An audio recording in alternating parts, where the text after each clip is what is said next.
Bon, la dernière fois, les aventuriers avaient 14% de chance d'échouer. Bon, c'est l'instant de vérité. 0,8. Aïe, aïe, aïe, aïe, aïe, aïe, aïe, aïe, aïe, aïe, aïe. C'est mon premier essai, je le jure, mais en même temps, j'étais sûr qu'il louperait. 0,8. Bon, c'est pas 0,1. Bon, d'aucuns argueraient aussi que j'aurais pu le faire des 87 à 100 comme échec. Oui, ça aurait certainement plus marché, mais j'avais dit 14% de chance d'échouer. Les aventuriers passèrent assez confiants, à tort, dans le tunnel.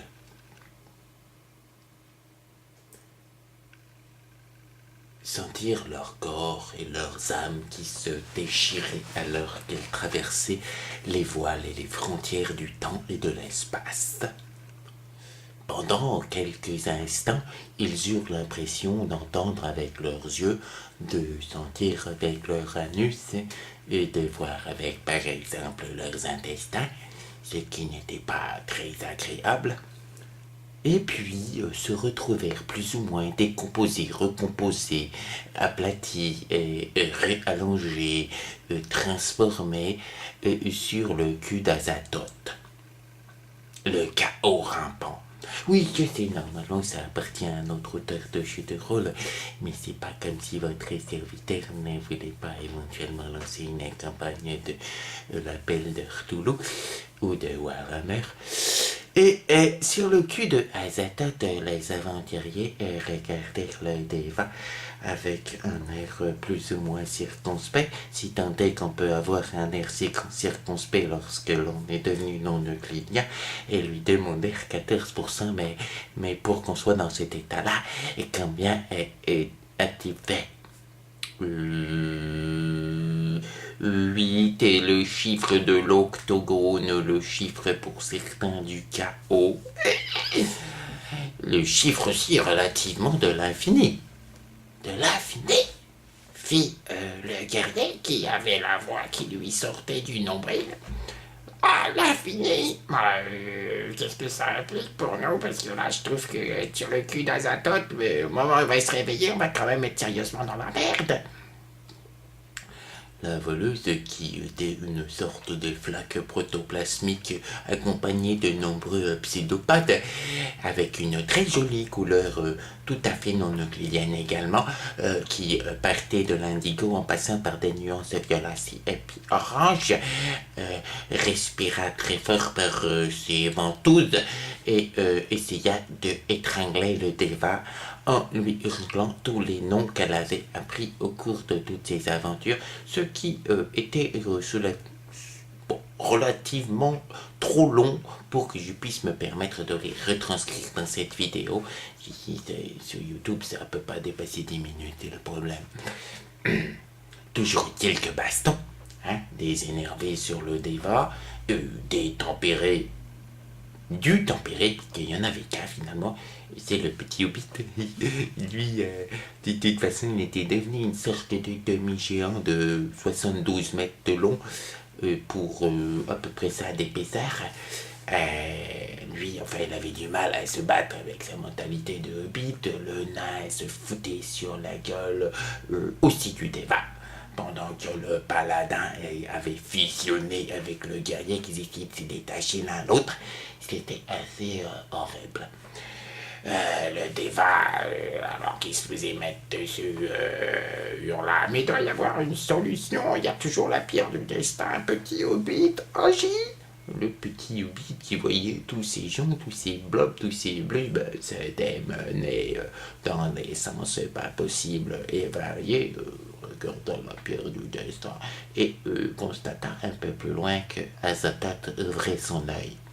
Là, effectivement, même si ce n'est pas dans les règles, il fit un jet de santé mentale, parce que quand même l'œil d'Azathoth, il fit 12.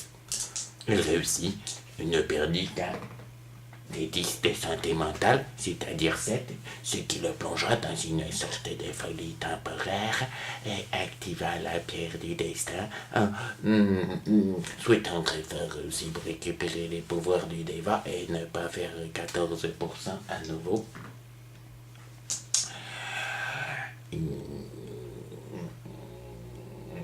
Non, il ne fit pas 14% à nouveau. Et tous se retrouvèrent dans un endroit instantanément, hein, transportés dans un endroit sombre et humide avec l'impression d'être dans un marécage. Au niveau des formes qu'elles possédaient, c'était pas tout à fait ça. C'était pas tout à fait ce qu'ils auraient souhaité. Ils constatèrent très vite qu'elles avaient à peu près la même apparence qu'avant, mais peut-être qu'ils étaient diminués quelque peu, comme si une partie de leur énergie avait été employée pour se sauver soi-même. Au hurlement et au cri qu'ils entendirent au loin, mais enfin, c'était pas encore un âge où le langage avait été particulièrement inventé et où le passé simple était une subtilité qui était communément pratiquée par les habitants du cru. Ils entendirent donc une sorte de hurlement et se rendirent compte que de nombreux vélociraptors ainsi qu'un tyrannosaure rex leur fonçaient dessus. Oh mon Dieu, ils étaient remontés assez loin dans le passé, relativement même très loin. Ce ne fut pas sans une certaine, on va dire, cohérence de groupe, hein, qu'ils décidèrent de fuir tous, le Deva y compris, qui s'est demandé ce qu'il foutait là et pourquoi il n'avait pas eu de chance, et que s'est foutu 14% quand même, c'était vraiment pas de bol depuis des éons qui faisaient sa mission. Tous fuirent et c'est là que le barde se souvint. C'était une bande comme ça, dans les bribes de son savoir bardique, que ce genre de créatures qu'on trouvait encore dans leur monde dans des jungles du Sud, donc il était possible qu'ils soient dans leur monde dans des jungles du Sud, cessaient d'attaquer les proies lorsqu'on s'immobilisait, lorsqu'on se fichait. Il essaya, avec sa voix qui était devenue assez rauque et virile. C'est ça! Ah, c'est ça le problème qu'avaient les aventuriers. C'était un petit peu changé. Ils s'est rendu compte qu'ils avaient échangé une petite partie de leurs caractéristiques. Et tout en conservant leur psyché, des choses comme éventuellement leur voix ou la taille de leur pénis, ou effectivement leurs caractéristiques mentales avaient été quelque peu perturbées. Ce qui faisait un mix assez étrange, et le barde se retrouva à essayer d'imprégenter et puis de gueuler auprès de ses compagnons avec une voix qui était un petit peu trop fluette et qui ressemblait à celle d'un hobbit. Il avait chopé la voix du hobbit à son grain d'âme, ce qui fit que ses compagnons eurent du mal à quand même s'arrêter et continuèrent à courir jusqu'à arriver à une falaise où, évidemment, entre le fait de se faire bouffé par des raptors et un T-Rex, alors qu'on n'a plus aucun point de magie, plus aucun sort, et qu'on est extrêmement fatigué du genre au niveau de 1 point de vie, c'est que ça coûte d'être sur le dos d'Azathoth, et préférèrent tenter le tout pour le tout et plonger du haut de la falaise en espérant que, bien, ils ne feraient pas de plat. C'est ce qu'ils firent tous. L'un d'entre eux fit un plat. Évidemment, avec un seul point de vie, c'était pas super terrible. On peut pas dire le contraire. Et bon, si fut 50% de chance de mourir. 37, oui. Je peux le montrer. Hein. Oui, 37. Je sais, on voit pas bien, mais voilà. Ce fut la mort de la nôtre, tristement.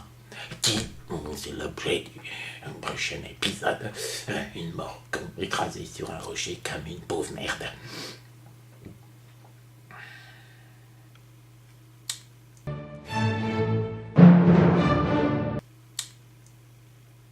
Mais c'est radical, mais en même temps, je veux dire, le jeu de rôle c'est ça, c'est...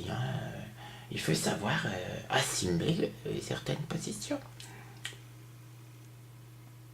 Et en vouloir à mort, à cet enculé de maître de jeu qui n'a pas su faire autrement que respecter ses dés.